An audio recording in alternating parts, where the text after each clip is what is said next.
durante a sabatina do indicado pelo presidente Jair Bolsonaro para o Supremo Tribunal Federal, o senador Carlos Viana, depois de descartar o debate sobre a religião do candidato, enfatizou a necessidade de conhecer a posição do candidato sobre o sistema de freios e contrapesos que é necessário no Estado de Direito.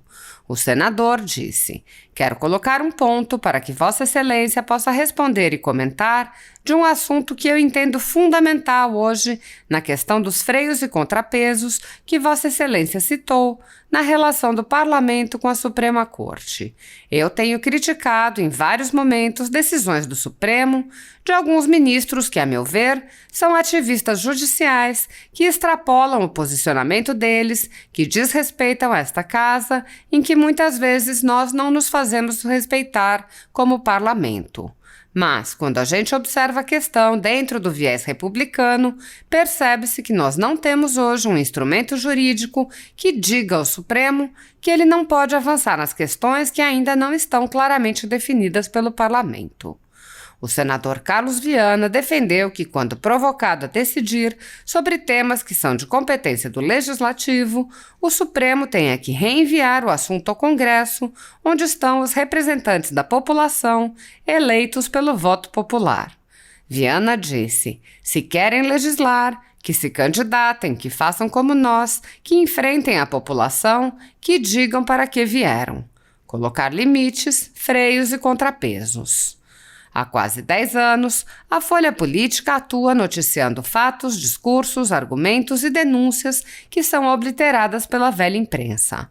Nosso veículo de imprensa dá voz às vozes conservadoras, ao anticomunismo, à defesa dos direitos fundamentais e da liberdade de expressão e de imprensa, além de trazer ao público os vídeos dos pronunciamentos de autoridades para que o público possa formar sua própria opinião sobre o que foi dito e não precise depender de relatos de terceiros. Quem controla a informação, controla, em última instância, a realidade. Grupos monopolísticos e cartéis que se associam com o intuito de barrar informações contrárias ou inconvenientes atuam em conluio com a finalidade de aniquilar qualquer mídia independente, eliminando o contraditório e a possibilidade de um debate público amplo, honesto, abrangendo todos os feixes e singularidades dos mais diversos espectros políticos. Controlando as informações, o cartel midiático brasileiro tenta excluir do debate e, em última instância, da vida pública, os conservadores e os veículos que dão voz a essas pessoas. A renda da Folha Política está sendo confiscada a mando do ministro Luiz Felipe Salomão, ex-corregedor do TSE, com respaldo e apoio de Luiz Roberto Barroso, ministro do STF e presidente do TSE. A decisão confisca de forma indiscriminada todas as receitas advindas do YouTube, indicando claramente que a intenção não é a de excluir conteúdos específicos, mas sim de calar o canal e eliminar a empresa. Se você apoia o trabalho da Folha Política e pode ajudar a evitar que o jornal seja fechado, doe por meio do Pix, cujo QR Code está visível na tela, ou por meio do código ajude@folhapolitica.org. Caso não utilize Pix, há a opção de transferência bancária para a conta da empresa Raposo Fernandes, disponível na descrição deste vídeo e no comentário fixado no topo.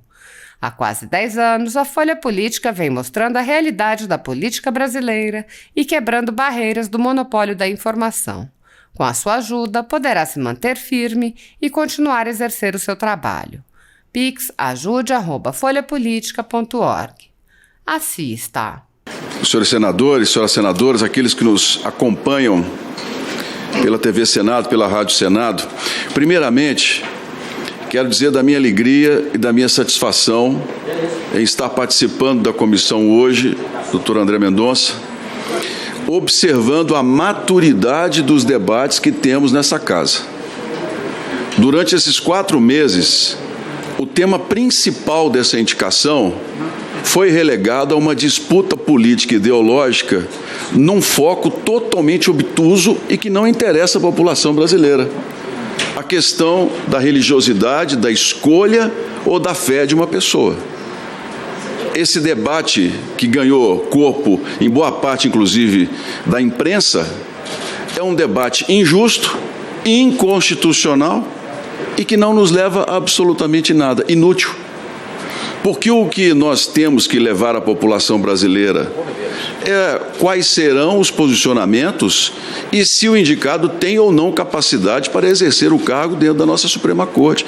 Esse tem de ser o nosso principal mérito do debate, e é o que eu estou observando nessa Comissão de Constituição e Justiça, em que todos os posicionamentos, a começar pelo meu colega de imprensa, senador Cajuru, e a todos os demais, agora terminando com o Messias, passando pelo senador Anastasia, o senador Esperidião Amin, a clareza em entendermos a capacidade de uma pessoa que vai nos representar, e não aquilo que a Constituição garante a ela, que é o direito de professar a fé.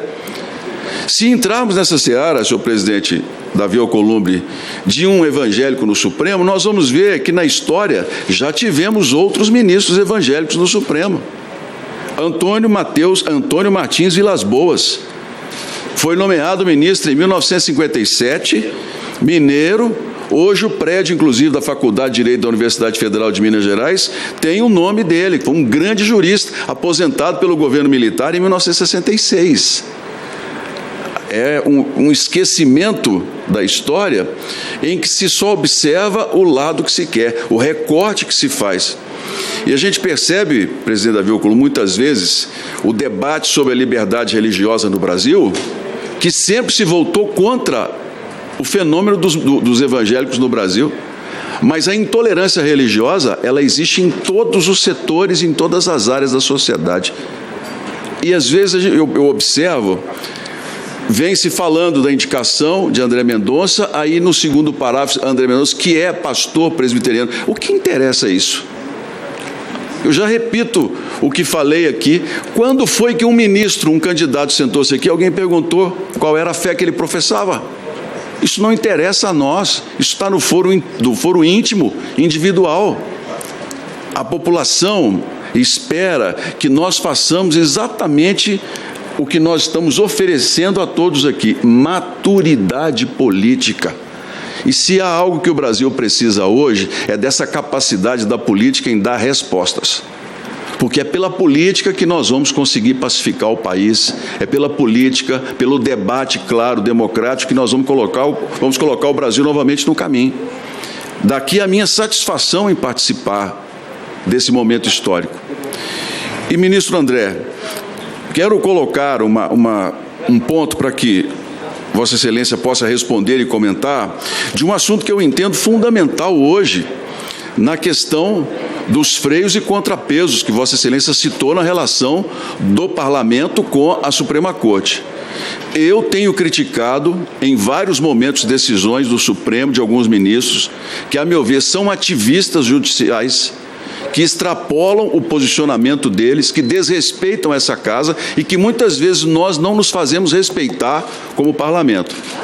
Mas, quando a gente observa a questão dentro do viés republicano, percebe-se que nós não temos um instrumento hoje, jurídico, que diga ao Supremo que ele não pode avançar nas questões que ainda não estão claramente definidas pelo Parlamento.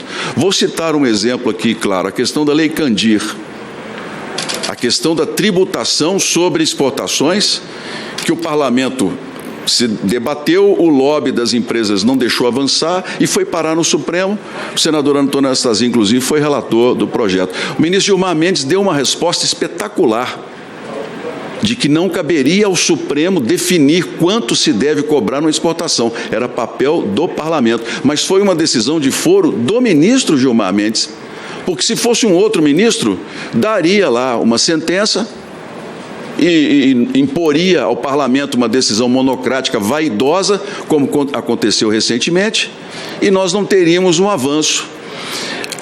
O próprio ministro Dias Toffoli, no encontro que teve conosco no PSD, nós colocamos com muita franqueza esse posicionamento de voltar o STF a respeitar o Parlamento nas decisões em nome da população, porque é assim que funcionam os poderes.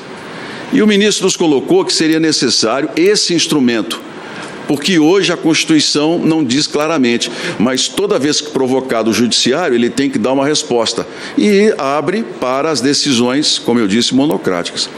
Eu gostaria que o senhor me dissesse se o senhor concorda com essa, vamos dizer assim, esse reequilíbrio com a criação de um instrumento jurídico em que, quando o Supremo for provocado por um assunto de comportamento, seja ele qual for, se não houver clareza na legislação, que o Supremo devolva ao Parlamento um questionamento para aí sim ser resolvido da maneira que nós devemos, que é pelo voto e pela representação popular que cada um de nós tem diante da população brasileira, e não os ministros que, como Vossa Excelência, são nomeados. Porque se querem legislar, que se candidatem, que façam como nós, que enfrentem a população, que digam para que vieram, colocar limites, freios e contrapesos. Eu gostaria muito que o senhor se posicionasse sobre esse assunto, que eu entendo hoje um dos mais importantes para que a gente possa evitar as crises institucionais e devolver estabilidade ao país nas próximas crises que naturalmente virão pelo dinamismo da sociedade brasileira. Obrigado, presidente.